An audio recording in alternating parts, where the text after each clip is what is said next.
The exhibition here is arranged in 6 themes or groups. This first group is philosophy. These are the thinkers that we used early on in our career to illustrate our own feelings about football. Camus was the very first one, which led to all the others. And the success of Camus meant that we thought we might have hit on something. So very early on we had this other group, Sartre, a wonderful quote from Sartre: "In football everything is complicated by the presence of the opposite team." There's a straight quote from football. Simone de Beauvoir, Sartre's partner. That's a slightly different thing.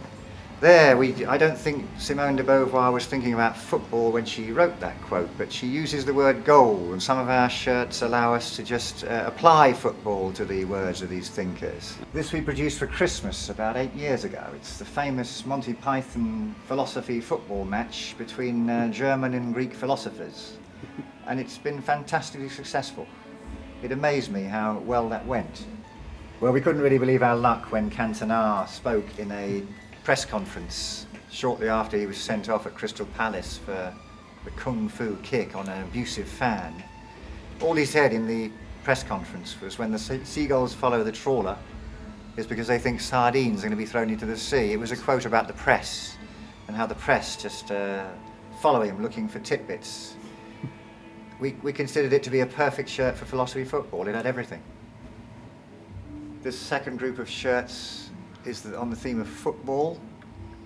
Again, early on we used interesting quotes from players as well as interesting quotes from footballers. So here we've got Cruyff: "Football is a game you play with your brain." Socrates, the great star of the '82 Brazil team, which didn't quite win the World Cup: "Beauty comes first, victory is secondary, what matters is joy." This is Rupert Brooke from the First World War. His famous poem about the corner of a foreign field that is forever England. This is a football shirt we designed for the 2010 World Cup in South Africa. Many ANC prisoners were held at Robben Island. For 10 years they asked whether they could have a football league to give them some exercise. For 10 years it was refused.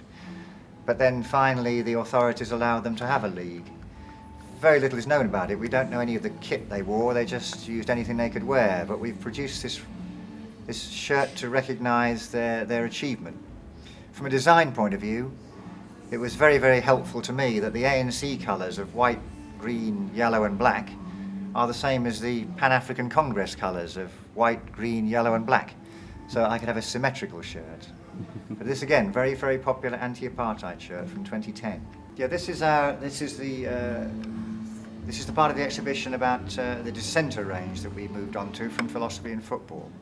We found there were many, many voices that perhaps we hadn't been able to include earlier on. But by picking on the area of dissent, we've got Emma Goldman here, Emily Davidson, Bertolt Brecht, Pierre Proudhon, and some of these other wordless shirts. This is a design by Dan Murrell, a very successful badger cull shirt.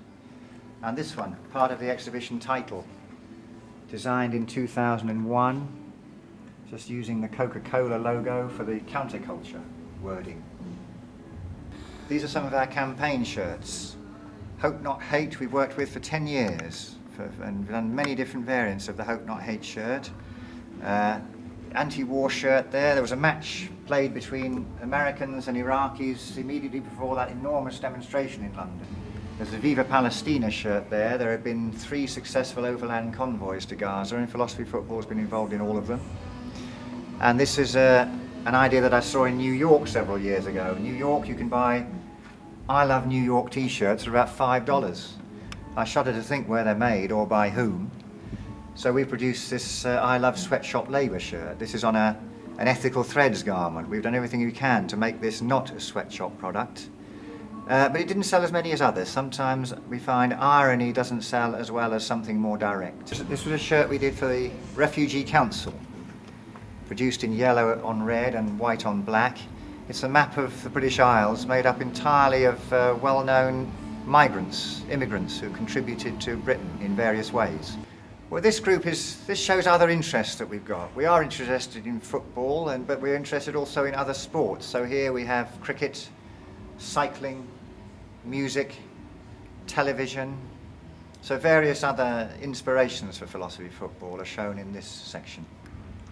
This last section is a section on the subject of war, from the Spanish Civil War, First World War, Second World War. These are shirts where we feel there might be aspects of these events without glorifying them. We hope that we can just shed new light on certain aspects and perhaps bring things from the past back into focus a little bit more. So our take on the First World War is that it was a dreadful waste. We feel the Second World War was a necessary war in order to stop fascism in its various forms. I still think that now. I think it was true at the time. So several of our war shirts do recognise the contribution of the Soviet Union in the defeat of Hitler in Europe. So we have shirts from Stalingrad, medals, quotes. We've got Vasily Grossman's Life and Fate, wonderful book on the Battle of Stalingrad. We've got Polish Battle of Britain shirt. The Poles were the second largest group within the RAF, and their losses were higher than any other group. So that shirt just lists all the men killed in action during the summer and autumn of 1940 over Britain.